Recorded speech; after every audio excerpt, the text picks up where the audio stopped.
That's the last time she was seen, and then she disappeared. She was bright, full of promise, a dedicated student working towards her master's degree. Dreaming of a future, Jasmine Cigaroa was known by friends and family as reliable. Someone who wouldn't just disappear. It simply wasn't like her to miss an appointment, especially one with friends. But on Tuesday, March 9, 2021, that's exactly what happened. Jasmine's friend called to confirm their plans for the evening. No answer. She tried again and again. All day, Jasmine's phone went unanswered. Worried, the friend went to Jasmine's home on the 7500 block of East 28th Avenue in Denver. She knocked, but nobody came to the door. There was no sign of Jasmine anywhere. The unease grew. It wasn't just her friend who couldn't reach her. The next morning, Wednesday, March 10th, Jasmine's husband, Jonathan Nuno Mahangos, called 911.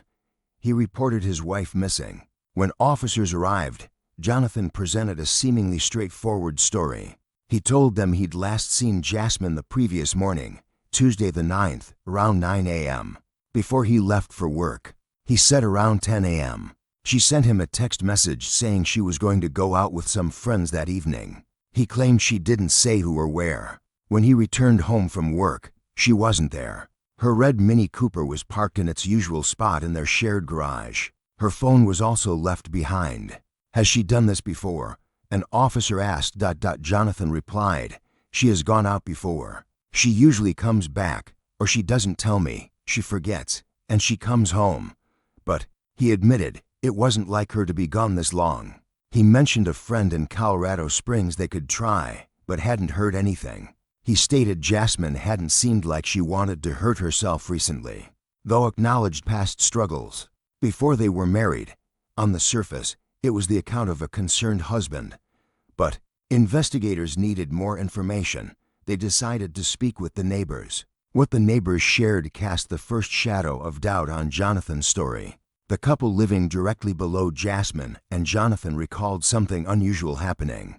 On the morning Jasmine disappeared. It was Tuesday, the 9th, the neighbor explained. Remembering they had a doctor's appointment for their son at 11 a.m., we were all sleeping here, and we ended up hearing a big boom above us. It woke us all up. Initially, they thought it might be the couple's dogs, which they often heard running around. But this boom was a huge boom, she emphasized.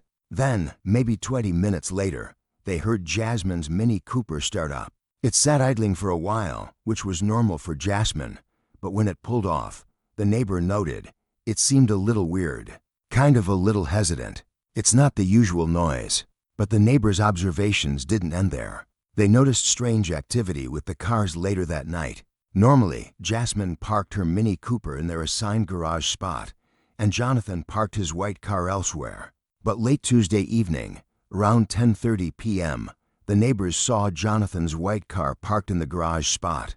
Later still, after midnight, as the neighbors were returning home, they saw Jonathan moving his white car out of the garage.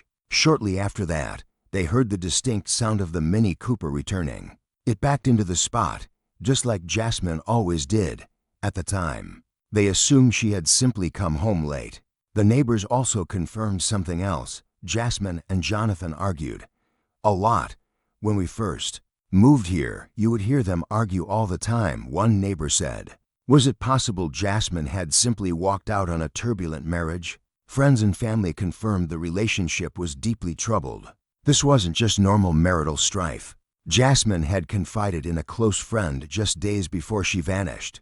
She just told me, I have a confession to make. I haven't been completely honest with you. I've been in an abusive relationship with Johnny, the friend revealed to police. I've gone to the hospital a few times because of it.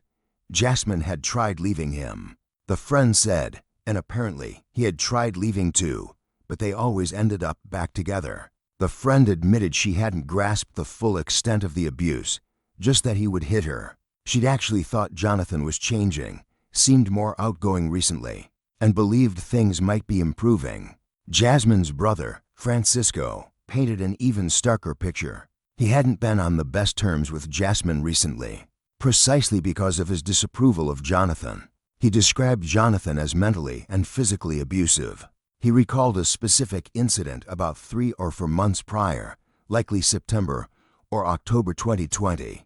Jonathan had tried to physically pull Jasmine out of her car. During an argument near their apartment, Jasmine felt unsafe going inside with him and called the police. Officers responded, spoke with Jonathan, and made him leave the area. After that incident, Jonathan moved out and stayed with his parents for about 2 months while Jasmine remained in the apartment. But then, Jasmine got sick. Jonathan offered to take care of her, moved back in, and things returned to their destructive pattern. Francisco mentioned Jasmine was struggling with depression and anxiety, didn't know whether to divorce Jonathan, and had recently started therapy. Her last scheduled appointment was for 1 p.m. on Tuesday, March 9th, the day she disappeared. After speaking with Jonathan on Wednesday, Francisco got his permission and a key to check Jasmine's apartment himself.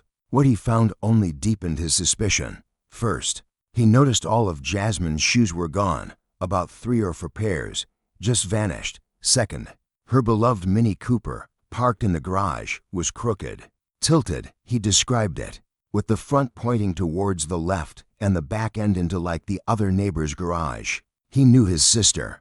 She was meticulous about parking her car perfectly straight, especially in her own spot. She rarely let Jonathan drive it. And then there was the Ring camera footage from their front door. Francisco had access to his sister's account. He checked the recordings. For Tuesday, March 9th, the camera mysteriously stopped recording around 11 p.m. and didn't start again until 7 a.m. the next morning, Wednesday. The only people with access to turn it off, Jasmine and Jonathan. The evidence was mounting. The loud boom, the strange car activity witnessed by neighbors, the history of severe domestic abuse, the oddly parked car, the missing shoes, the deleted Ring footage, and a husband whose story felt increasingly thin. Investigators brought Jonathan Nuno Mahangos in for a formal interview. Jonathan stuck to his script. He recounted the morning of March 9th in detail, waking up, showering together, talking about booking flights for her upcoming graduation trip to Utah, feeding the dog. He described her wearing pajamas, sitting down to work from home. He made no mention of any argument or disturbance. When asked about the loud bang the neighbors heard, he casually dismissed it. That was probably the dog, he claimed. She has a bone that's like unbreakable. It's really loud when she throws it. He denied knowing his neighbors well, even mentioning he'd filed complaints about them. He insisted he hadn't switched the cars in the garage late Tuesday night. My car was out on the parking lot the whole time, he stated firmly. He denied being seen near his trunk after midnight. Then came the text message, the one Jasmine supposedly sent him around 10 a.m. saying she was going out. Can I see that text? The investigator asked. I don't have the text anymore. Jonathan replied, I just went through my phone. I go through our phone like every month and I just delete messages. The investigator pressed harder. Listen, he said, I understand relationships are hard. People lose their temper. If you love this woman, you do just about anything to find her, right? So start telling me the truth. Jonathan insisted, I am telling you the truth. But the investigator had an ace up his sleeve. Jonathan's cell phone data. Do you know how cell phones work? The investigator asked. They ping off cell towers. Even if your phone isn't receiving calls, it's constantly searching, and that makes a trail. He laid it out. We've got your phone leaving your address shortly after midnight, Wednesday morning, heading eastbound on I-70. And you're telling me nobody else had your phone? Jonathan repeated, No, I was on my phone. I didn't leave my apartment. Investigator, how do we explain this technology? Jonathan, technology. But I did not leave my apartment. I am not lying to you. I want my wife to come home. The investigator confronted him again, stating the story made no sense. If you guys had a falling out and something happened, now is the time. People make mistakes. Finally, Jonathan cracked a little. Okay, fine, he conceded. I did leave my house at midnight. What happened? I just drove.